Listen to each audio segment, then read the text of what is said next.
Here are 5 easy ways to boost profit in your roofing company without changing a whole lot else. Because profit is the lifeblood of a company. I know some people get weird about profit, but the sole purpose of a business is to make a profit. If you challenge that fundamental fact, I don't agree, because without profit, you can't support your team. You can't take care of customers. You can't create an amazing culture. You can't create an amazing experience. And you can't stand behind your installations because things go wrong. It's not if, it's when. Profit is the lifeblood. This video is going to help you maximize it. And we discovered this after auditing P&Ls. Many of these came from inside the Roofing and Solar Reform Alliance community, where we ran an owners roundtable where owners shared their P&Ls. We deleted all the private information so we could get together as a group. And so getting like an inside view into each other's companies, because we have a confidentiality agreement in place. What happens in RSRA stays there. And that's the power of an application-only value-aligned community. So let's get right into it. Now, the first one on the list might sound a little crazy, especially because today's, well, let's just face it, price-pressured economy. I know homeowners are feeling a lot of price pressure. I'm seeing a lot of conversations in RSRA around low bidders. So again, disclaimer here. I'm about to tell you to raise your prices. I'm not telling you to raise your prices in a crazy amount, but I just wanted to share some simple math. Now, this one lever could be used in conjunction with others, but if a company is operating at 10% net profit and you raise your prices by 2%, that results in a 20% lift to your profit, 20% increase to your net profit. Yeah, 2% price increase on a 10% net.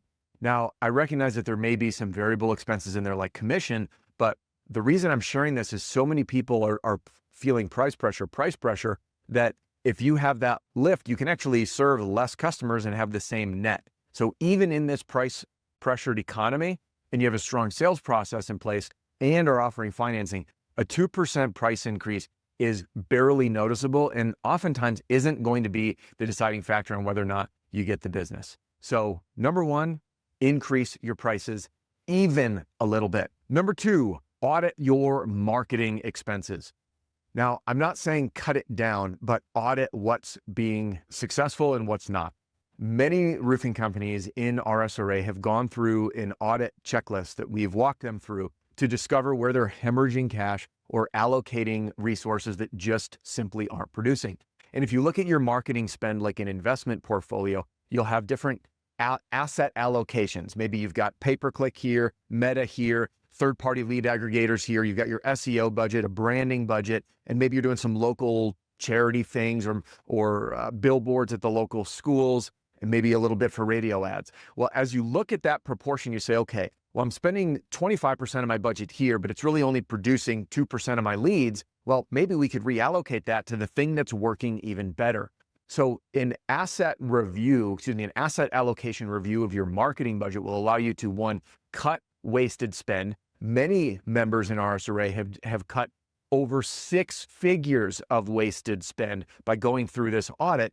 And then you can either, 1, add that to the bottom line, or 2, reallocate those into better investment strategies for your marketing. Number 3, getting a hold of your gross margin.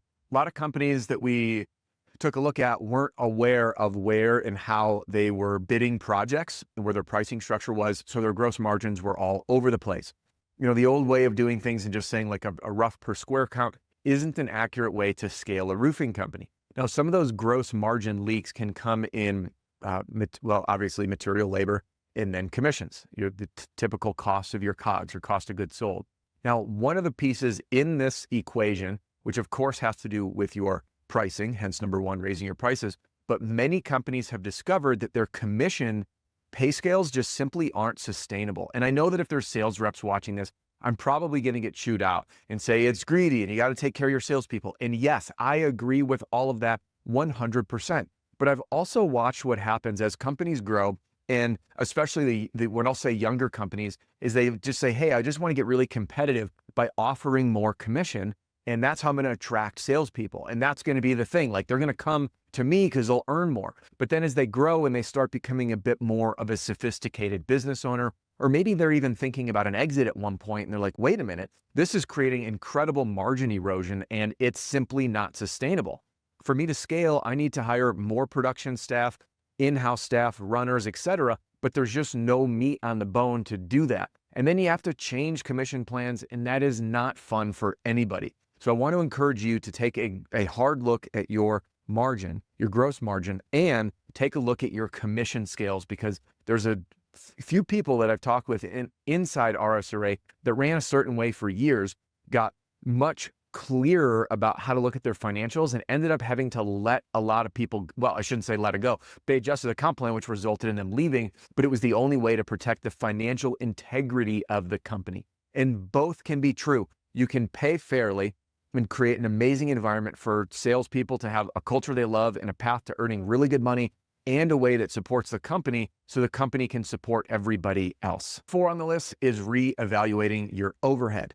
One of the most common places of overhead creep is overstaffing. We see this a lot. And I know that when you're growing, it's almost like a seesaw, right? You staff up to scale, so your overhead and staffing is way heavier than your production needs until the teeter-totter flips the other direction. But the problem is a lot of folks, and I've seen this time and time again, it's almost like there's 5 different managers, but 1 salesperson. It's like, you don't need 5 managers for 1 salesperson. No, this one's a manager, and that one's a manager, and this one's a manager, or way too heavy office staff. So office staff is one of the most common leaks for overhead. The other things to look at, of course, are your software expenses. I know that it's really tough. We usually balloon and then we cut. We balloon because it just goes up, and then we're adding this, and then we're adding that, and then that website widget, and then this software expense, and this one per user. So all of that does increase. But what I do want to share is that you want to look in the places that you can save the most money and not step over, what do they say? It's step over gold coins to get to bronze coins, something to that effect. So again, people is a very big expense. And if you're overstaffed, that's going to be a really big problem. Now, the next thing to look at is your variable expenses, which I know on the recurring overhead, there shouldn't be much variable. It's mostly fixed. But take a look at the licensing leaks, as I like to put them, where it's like, all right, now I got to put 75 people on this CRM or whatever it is, and fees start stacking up. So take a look at those key areas on your overhead, starting with your personnel and asking yourself the honest question if you are overstaffed. Now, I know that there's 2 camps of people, folks that have an exit intent in their business and those that don't, and it doesn't matter. I'm not pushing one agenda or the other, but I do want to share that should a path to exit be something of consideration, and you're going to get a 5 to 7x multiple just for this conversation, for every dollar you save in overhead that adds to your profitability, that's worth $7 on an exit. Likewise, as you increase your margin or you increase your profit and your EBITDA numbers, every dollar you make is worth 7. So when you start thinking through this and you're like, okay, I saved $1,000, but it's worth 7,000. And then, okay, now I saved 100,000, that's worth 700,000. All of this starts to add up, and it will change how you think about the financials of your company. Number 5 on the list is one of my favorites, and that is increasing revenue per customer. It is amazing how many folks aren't offering a best, better, good option, or aren't offering upsells. It's, you call me for a roof, here's the price for the one roof, instead of offering extended warranties, upgrades, and or higher tiered roof packages. Now, one of the trends in RSRA, because there's a lot of folks who are making the transition from being storm dependent to retail driven, are including, especially being run by great sessions like Cody Landels is running, who built Reimagine Roofing to multi-million per month using over the phone sales and incredible retail selling skills, because they're almost all retail. And they're following what Cody's been teaching on using a best, better, good approach, and finding that people end up spending even more money. Now, you pair that with offering incredible financing options, and you'll watch your average ticket price continue to increase. So if we put all this together and you increase your prices, you really take a look at your gross margins, you reevaluate the commission that you're paying to make sure it's healthy, not to take away from anyone. In my opinion, people should be paid incredibly fairly, but it should be fair for everybody.